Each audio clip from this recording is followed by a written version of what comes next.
Allah says Ar-Rahman. You know what that means? You cannot be more merciful than that. That is the nth, the most extreme, unlimited form of mercy. Extreme mercy, beyond imagination. The other thing that comes from the language of this word, Ar-Rahman, because it's Sighatul Mubalagha.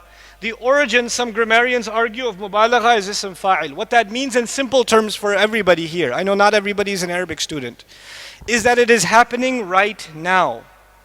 It's happening right now. It's one thing to say Allah cares.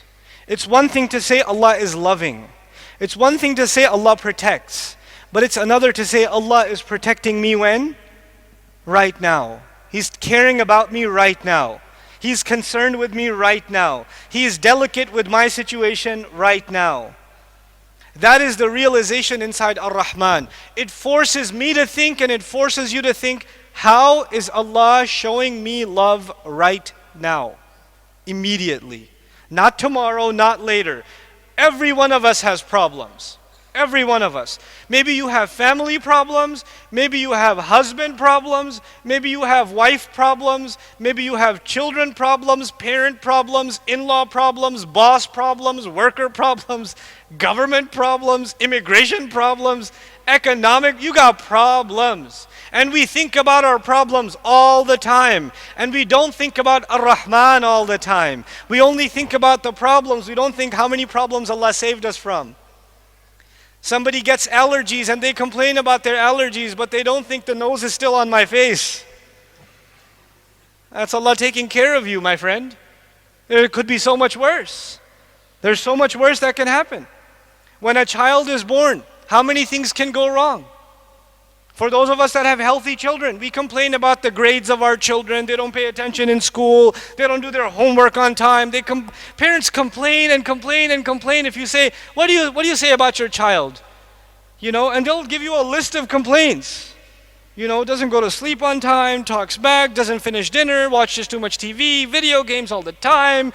You know, this, that is a long list. But you know what? If you ever talk to parents who lost a child, if you ever talk to parents who lost a child, you know what they say about their child? They never say he never did his homework, he was always late to school, he always ate too little, he was always watching TV. They say, my child was perfect.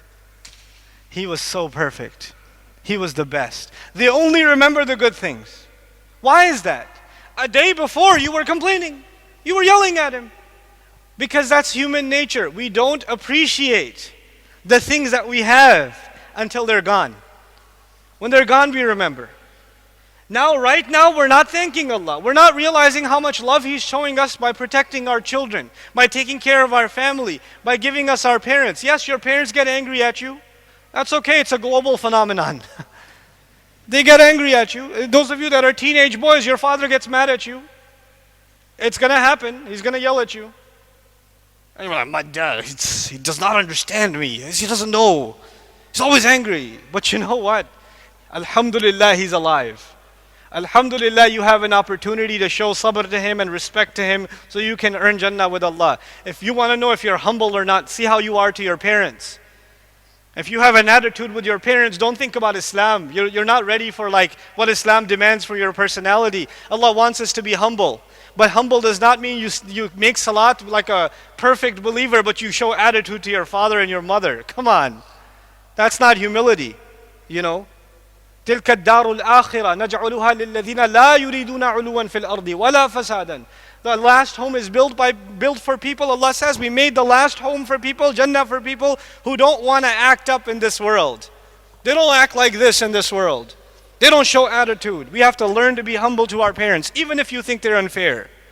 Even if you think they're unfair. That's part of appreciating the mercy and the love of Allah Azza wa Jal in our lives. This is something that one should think about every day. Just stop at Ar-Rahman. Just stop. And just think, what does that mean? What is Allah doing for me? How is, the fact that, for example, it was a dream in my life, I wanted to come to Malaysia. I want to see the Muslims in Malaysia. Alhamdulillah, I'm so happy. I can't thank Allah enough for this opportunity. And just if you reflect about this, I'm on the other side of the planet from where I live. Talking to you folks. Subhanallah. How does this happen? This does not happen except by the rahmah of Allah.